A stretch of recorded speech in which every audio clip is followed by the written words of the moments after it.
Hello student, स्वागत है आप सभी का एक बार फिर से हमारे इस ऑफिशियल यूट्यूब चैनल में जिसका नाम है एसोल सॉल्यूशन। मैं चंदन कुमार हाजिर हूँ आप सभी के सामने अपनी एक और नई वीडियो के साथ। सो गाइस, आज की इस नई वीडियो में हम बात करेंगे उन सभी स्टूडेंट्स के लिए जो स्कूल ऑफ ओपन लर्निंग के स्टूडेंट्स हैं, एनसी वेब के स्टूडेंट्स हैं, या फिर वे सभी स्टूडेंट्स डीयू के रेगुलर कॉलेज के स्टूडेंट्स हैं। उन सभी के पास में फिफ्थ सेमेस्टर में हिस्ट्री का सब्जेक्ट है और वो हिस्ट्री के अंदर राष्ट्रसंघ को पढ़ना चाहते हैं। यानी फिफ्थ सेमेस्टर का जो मेन सब्जेक्ट है उनका हिस्ट्री का, उनके पास ये है और राष्ट्रसंघ की वो संरचना को आज पढ़ने वाले हैं। तो इसमें चार प्रमुख या हम कहें तो चार प्रधान अंग है जो आपके एग्जाम के पॉइंट ऑफ व्यू से बहुत इंपॉर्टेंट है। ये आपके एग्जाम में पूछे जाएंगे। तो आपसे क्वेश्चन सिंपल पेपर में क्या पूछा जाएगा? सिंपल पेपर में क्वेश्चन पूछा जाएगा राष्ट्रसंघ से आप क्या समझते हैं और राष्ट्रसंघ की प्रमुख संरचनाओं का वर्णन करें, या इसकी कौन कौन से प्रधान अंग है। संरचना वर्ड ना यूज करके आपसे इसके प्रधान अंग भी कहे जा सकते हैं। तो राष्ट्रसंघ ये वही राष्ट्रसंघ है जो कि 1920 में आप सभी देखेंगे प्रथम विश्व युद्ध के बाद में, तो प्रथम विश्व युद्ध 1914 से लेकर 1918 तक लड़ा गया। और ये इतना भयानक युद्ध था कि इन्होंने सोचा कि भाई अंतर्राष्ट्रीय स्तर पर ऐसी कोई संस्था नहीं थी, अंतर्राष्ट्रीय स्तर पर देशों के लिए ऐसे कोई कानून नहीं थे जो युद्ध को रोक पाए। इसीलिए इन्होंने ये डिसाइड किया, जब प्रथम विश्व युद्ध हो गया तो पेरिस शांति सम्मेलन जब 1919 में बुलाया गया, तो उस पेरिस शांति सम्मेलन में अलग अलग प्रकार की संधियां तैयार की गई, जिसमें से एक संधि राष्ट्र निर्माण या फिर राष्ट्र संघ कहें हम, राष्ट्र संघ के लिए की गई। और ये राष्ट्र संघ बेसिकली अंतर्राष्ट्रीय स्तर पर आज जैसे यूएनओ कार्य कर रही है, ठीक उसी तरीके से हमने देखा कि भाई राष्ट्र संघ का निर्माण किया गया।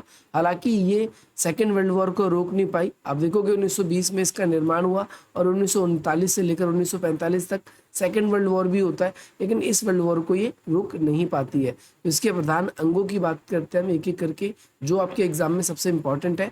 तो इसमें सबसे पहली बात तो सचिवालय है, इसके बाद में इसका एक अलग से परिषद बनाया गया है, इसके बाद में एक सभा है और लास्ट में आप देखोगे तो अंतर्राष्ट्रीय न्यायालय है। तो ये चार प्रमुख प्रधान अंग है जो कि एक एक करके हम डिस्कस करेंगे। सबसे पहला है आपका सचिवालय। तो सचिवालय को हम डिस्कस करते हैं। सबसे पहली बात तो जो संघ है, संघ का मतलब यहाँ पर राष्ट्र संघ है। राष्ट्र संघ के सचिवालय जो है, सचिवालय आखिर है होता क्या है, तो मैं आपको बता दूं कि ये एक इंटरनेशनल स्टाफ है, क्योंकि जो भी इसके सदस्य बनेंगे तो उन सभी सदस्य देशों की जो बैठक है वो रोज तो होगी नहीं, तो लेकिन फिर भी अंतर्राष्ट्रीय स्तर पर ये संस्था कार्य करेगी। तो रोजमर्रा के काम के लिए इनको एक ऐसा स्टाफ चाहिए। ये सचिवालय उन स्टाफ में से एक है और इसका जो मुख्यालय है, इन्होंने महासचिव का जो अगर हम बात करें तो वो कहाँ बनाया गया था? जिनेवा में। आज भी अगर यूएनओ की बात करते हैं, जो सचिवालय है इसका स्टाफ कहाँ पर रहेगा, तो आप बोलोगे जिनेवा में, जिसकी नियुक्ति अगर हम देखें सभा के अनुमोदन के साथ होता है। अनुमोदन का मतलब है जब सभा के सभी सदस्य यानी जितने भी मेंबर राष्ट्र संघ के अंदर शामिल हैं उन सभी के समर्थन के हिसाब से परिषद द्वारा होती है। यानी परिषद वो संस्था है, जैसे कि आज सुरक्षा परिषद होती है, ठीक उसी प्रकार से परिषद के जो सदस्य हैं उन सभी के द्वारा होते हैं। इसके कार्य के लिए आवश्यक अन्य कर्मचारी होते हैं, यानी ये एक हेड होता है। अगर हम बात करें महासचिव, ये कौन होता है? ये एक हेड होता है और इसकी सहायता के लिए अन्य कर्मचारी भी मौजूद होते हैं। सचिवालय में अन्य कर्मचारी की नियुक्ति जो है महासचिव के द्वारा की जाती है। यानी ये चीज महासचिव ही डिसाइड करता है कि कौन हमारे इस तरीके से सचिवालय के अंदर कार्य करेगा, कौन नहीं करेगा। इसके अलावा महासचिव की सहायता के लिए दो उप महासचिव और दो अवर महासचिव थे। महासचिव अगर हम बात करें तो महासचिव एक तरीके से ये सुप्रीम व्यक्ति था इस पूरे की पूरे संस्था को देखने के लिए। इसीलिए राष्ट्र जो इसके सदस्य राष्ट्र है, सचिवालय का जो खर्च है वो खुद ही उठाते थे और सचिवालय बेसिकली रोजमर्रा का जो कार्य था उसको करने के लिए ये एक इंटरनेशनल स्टाफ था, जिसके अंदर हम देखते हैं किसी एक देश के मेंबर ही केवल नहीं थे बल्कि इसके अंदर सभी थे। अब अगली बात करते हैं हम परिषद की। परिषद क्या है? जैसे आपने देखा होगा कि जो राष्ट्र संघ है इसके परिषद में स्थायी सदस्य और अस्थायी सदस्य तथा तीसरे नंबर पे आप सभी के थे जिसे बोलते हैं तथार्थ प्रतिनिधित्व सदस्य। अगर हम देखें यह चारों स्थायी सदस्य, इसमें चार स्थायी सदस्य बनाए गए थे इस परिषद के अंदर, जिसमें आपका इंग्लैंड, फ्रांस, जर्मनी, इटली और जापान, ये चार आप सभी को याद रखना है। ये कौन थे? स्थायी थे। एवं चार इसके अस्थायी थे। और इस सभा के 3 वर्षों की अवधि के लिए ये चुने जाते थे। जैसे आज के ज़माने में भी आप देखते हो संयुक्त राष्ट्र संघ के अंदर क्या होता है, 15 सदस्य है सुरक्षा परिषद में, इसमें से 5 तो स्थायी है, परमानेंट है, जो कभी चेंज नहीं होंगे। अस्थायी जो है 2 वर्षों के लिए चुने जाते हैं, जिन्हें 2 वर्षों के बाद बदल दिया जाता है। ठीक उसी प्रकार से यहाँ पर 4 जो थे इसके अस्थायी सदस्य थे, जो कि 3 वर्षों के लिए यहाँ पर चुने जाते थे। ये इंपॉर्टेंट है आप सभी के लिए। और साथ ही साथ पहले 4 असदस्य कौन कौन से बने थे, तो बेल्जियम, ब्राजील, यूनान, स्पेन, ये 4 देश आप सभी को ध्यान रखना है।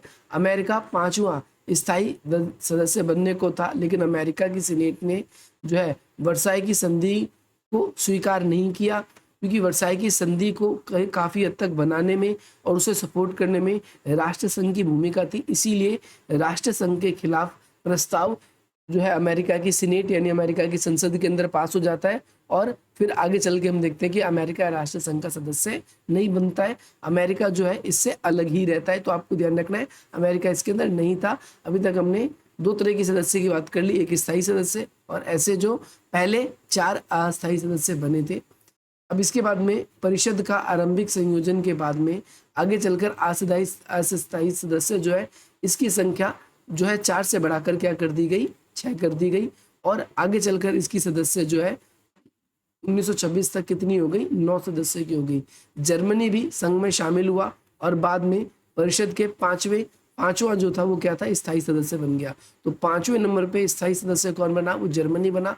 और पहले कौन कौन थे, तो आपका इंग्लैंड, इटली, फ्रांस और जापान, ये ध्यान रखना है आप सभी को, ये देश थे। और कुल सदस्यों की संख्या अगर हम देखें तो कितनी हो गई, 15 हो गई। और इसके साथ साथ जर्मनी, जापान दोनों ही बाद में क्या करते हैं, संघ छोड़ देते हैं। और साथ ही साथ में अस्थायी सदस्यों की संख्या अंत में 9 से बढ़कर क्या हो जाती है, 11 हो जाती है। और औसतन अगर देखें तो एक वर्ष में 5 बार आवश्यकता पड़ने पर इसके विशेष सत्र बुलाए जाते थे, जिसमें ये अलग अलग मुद्दों पर क्या करते थे, डिस्कशन करते थे। आप सभी को ध्यान रखना है। इसके बाद में अगर हम बात करें 1920 से लेकर 1939 के बीच में कुल 107 सत्र बुलाए गई, और इन सभी सत्रों के अंदर हर एक सदस्य के पास एक वोट होता था, जो अपना वोट पक्ष में या विपक्ष में जो भी मुद्दा चल रहा हो उसके ये करते थे। परिषद के जो भी संघ के सदस्य थे उन्हें मुख्य रूप से विश्व स्तर पर क्या करनी थी, शांति स्थापित करनी थी, और ये सुनिश्चित करना था कि कोई भी मुद्दा, कोई भी मामला ऐसा ना बने जिससे विश्व स्तर पर अशांति का भाव पैदा हो जाए। ये आपको ध्यान रखना है। अगला है आपका महासभा। महासभा में क्या है, राष्ट्रसंघ की सभा थी एक तरीके से, जिसमें सभी सदस्य राष्ट्र जितने भी राष्ट्र संघ में शामिल थे उन सभी को इस आम सभा कह दो या सभा के अंदर सदस्यता मिली हुई थी। और प्रत्येक राष्ट्र को 3 प्रतिनिधित्व रखने का, 1 वोट देने की अनुमति दी गई थी, 1 वोट देने का, और 3 अपने जो भी रिप्रेजेंटेटिव अपने देश से वो भेज सकते थे। और वर्ष में कम से कम 1 बार तो इनकी क्या होती थी, बैठक हमेशा अपेक्षा की जाती थी कि पक्का इनकी बैठक होगी, और कई बारी आवश्यकता पड़ने पर इसकी जो है तत्कालीन बैठक भी बुलाई जा सकती थी। इसका जो मुख्य कार्य क्षेत्र है, आप कह सकते हो विश्व स्तर पर इसको क्या करना था, शांति स्थापित करना था। और साथ ही साथ में किसी भी देश की सुनवाई के लिए जो अधिकार दिए गए थे, ये उन सभी मामलों पर क्या नहीं कर सकते थे, बहस नहीं कर सकते, विवाद ज़्यादा ना हो। अगर कोई ऐसा मुद्दा होता था जिसमें कन्फ्लिक्ट वाला होता था, तो वो मुद्दा कहाँ जाता था, अंतर्राष्ट्रीय न्यायालय में चले जाता था। और अगर ये 2/3 बहुमत से किसी भी विषय को पास कर देते थे तो वो पास हो जाता था। नए सदस्यों को शामिल करने के लिए भी इन्हें 2/3 विशेष बहुमत की आवश्यकता पड़ती थी। ये आप सभी को ध्यान रखना है। और इसके अंदर फिर आप सभी कहा जाता है अंतर्राष्ट्रीय न्यायालय। तो अगर हम बात करें, अगर इसके अंदर इसके अलावा कोई भी अगर ये परिवर्तन या संशोधन करना चाहते हैं तो उसके लिए भी कुछ इसी प्रकार का ही प्रोसीजर था, आप सभी को याद रखना है। अब अंतर्राष्ट्रीय स्तर पर स्थायी न्यायालय क्या बनाई हुई थी उस समय, तो ध्यान रखना है कि भाई यदा कदाम के विश्व न्यायालय भी इसको कहा जाता था उस समय। और ये क्या था, ये स्थायी अंतर्राष्ट्रीय न्यायालय था, जिसे हम बोल सकते हैं PCIJ, जिसे PCIJ भी कहा जाता था। और अंतर्राष्ट्रीय स्तर पर ये एक न्यायालय थी।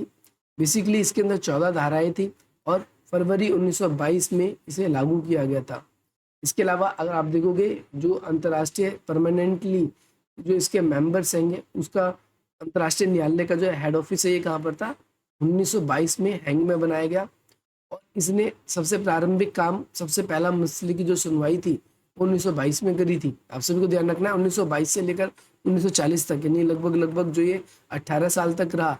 इस बीच में लगभग 38 ऐसे मामले रहे जिसकी इसने सुनवाई करी। 27 पर जो है परामर्श का विचार दिया गया, यानी सलाह दिया गया इसकी तरफ से, और 1946 में अंतर्राष्ट्रीय न्यायालय के रूप में इसको प्रतिस्थापित कर दिया गया। तो हम कह सकते हैं कि इसको खत्म करके जो है आज के समय में आईसीजी जिसे हम बोल देते हैं, ICG international court of justice, इसको बना दिया गया। कब? तो आपको ध्यान रखना 1946 में, क्योंकि आपको पता है 1945 में अक्टूबर का मंथ था। अक्टूबर में 24 अक्टूबर को क्या किया था, यूएनओ की स्थापना की थी 51 देशों ने। तो आगे चलकर इसको ही पुनर्गठित करके आप कह सकते हो, क्योंकि जो यूएन है, राष्ट्र संघ जो है, वो आगे चलकर किसका रूप लेता है, यूएनओ का। ठीक इसी प्रकार से जो है, जो आपका पीसीआईजे यानी स्थायी अंतर्राष्ट्रीय न्यायालय जो है, ये किसका रूप लेता है, अंतर्राष्ट्रीय न्यायालय का। तो ध्यान रखना है आप सभी को। इस तरीके से इसका निर्माण भी हुआ और ये इसके अंदर इसके ये कार्य क्षेत्र भी थे। आई होप आप सभी को ध्यान रखना है। इसके अलावा जो पीसीआईजी राष्ट्र संघ का अंग नहीं था, मतलब आप प्रधान अंग, कई लोग कहते हैं कि ये इसका अंग भी नहीं था। क्यों? क्योंकि ये बेसिकली इनके दबाव से बिल्कुल मुक्त रहता था और इसका काम अंतर्राष्ट्रीय स्तर पर न केवल ऐसे देश जो इसके सदस्य देश है उसके ही नहीं, बल्कि अगर ऐसे भी और भी देश हैं जिनके बीच में किसी विषय को लेकर कोई विवाद है या फिर कोई भी समझौता करवाना है, तो या फिर ऐसे विषयों पर भी ये क्या करते थे, समझौता कराने की कोशिश करते थे। तो आपको एक ये भी विषय पे ध्यान रखना है, ये भी आपको याद रखना है। इसके अलावा देखो सेकेंड वर्ल्ड वॉर के बाद भी जैसे बताया गया है कि भाई न्यायालय ने जो है हॉलैंड पर जर्मनी के आक्रमण से पहले 19 फरवरी 1950 में हैंग में अपना अंतिम जो है युद्धकालीन सत्र आयोजित किया था। इस न्यायालय ने अपना सत्र भी आयोजित किया था, इसमें बताया गया है। और साथ ही साथ में आगे चलकर वॉशिंगटन डीसी में जो है ये सम्मेलन बुलाएगा। तो ये अब आप सभी इसमें चाहो तो ऊपर की चीजें लिखना, इसमें मत लिखना। इसके अलावा अन्य निकाय लिखा हुआ है। ये निकाय जो है इसका मतलब कुछ और छोटी मोटी संस्था जो इसके साथ जुड़कर काम करती थी उस समय। तो ध्यान रखना है अंतर्राष्ट्रीय स्तर पर यूएन के साथ ही, यूएन कह लो या फिर आप इसको कहो league of nation, league of nation इसे इस नाम से भी जानते हैं। तो यहाँ पर उस समय कई सारी संस्थाएं बनाई गई थी, जैसे स्वास्थ्य संगठन बनाया गया था, निशस्त्रीकरण आयोग बनाया गया था। निशस्त्रीकरण आयोग क्यों बनाया गया था? ताकि हथियारों की होड़ पर रोक लगाई जा सके। स्वास्थ्य संगठन क्यों बनाया था? अंतर्राष्ट्रीय स्तर पर देशों के जो सदस्य देश बीमारियों से पीड़ित है उन्हें उनके लिए सहायता की जा सके। अंतर्राष्ट्रीय श्रम संगठन आईएलओ बनाया गया था। अनुशासन देश आयोग बनाया गया था। इसके अलावा अगर आप देखोगे तो अंतर्राष्ट्रीय बौद्धिक जो है सहयोग आयोग बनाया गया था, जिसको आगे चलकर पुनः यूनेस्को का नाम दिया गया है, यूनेस्को का नाम। इसके अलावा स्थायी केंद्रीय ऑफ बोर्ड, शरणार्थी आयोग जो है, दास आयोग जो है, ऐसे बहुत सारे इन्होंने क्या बनाए, अपने आयोग बनाए थे। उन सभी को भी आगे चलकर जिनको पुनर्जीवित किया जा सकता था या जिनकी जरूरत थी उन सभी को बनाया गया दोबारा। आई होप आप सभी को याद आगे होंगे ये सारे के सारे। अगर आप देखोगे तो इसमें जैसे स्वास्थ्य संगठन के बारे में आपने भी पढ़ा, तो स्वास्थ्य संघ के कितने निकाय थे? 3 थे। एक स्वास्थ्य ब्यूरो जिसमें संघ के स्थायी सदस्य शामिल थे। दूसरे नंबर पर आया था एक कार्यपालिका अनुभाग जो कि सलाह परिषद के हिसाब से काम करती थी, ये भी आप सभी को याद रखना है। और इसके बाद में एक और है आप सभी का, जिसे बोलते हैं एक स्वास्थ्य समिति। ये बेसिकली क्या करती थी, इसका उद्देश्य क्या है कि भाई इसका उद्देश्य जांच आयोग आयोजित करना।